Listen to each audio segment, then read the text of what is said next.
මේ පාර junior badge එකට ආපු ලස්සනම කෙල්ල බන් ඉන්නේ අර ස්ට්‍රෝබරිනා. ඔහොම මම ටෝක් පාරක් දාලා එන්නම්. මොකද මෙච්චර ලස්සන නග්ගි බබෙක් මේ තනියම කෑම කන්නේ? මම වාඩි වෙන්නද මෙතනින් ඔයාගේ තනියට? මම මේකට දුක් මහන්සියෙන් ආවේ එක එක එක මගුල් නටන්න නෙවෙයි. අනික මට තමුන්ට වඩා 100,000 ගුණයක් හොඳ කොල්ලෙක් ඉන්නවා.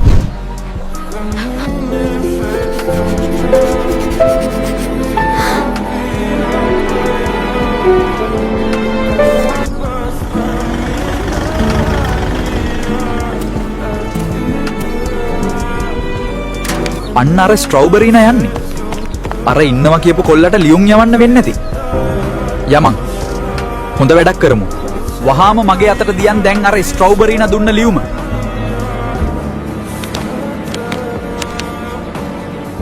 අපි බලමු ස්ට්‍රෝබරිනා මගේ නොවි තමුසේ කොහොමද ඉන්නේ කියලා.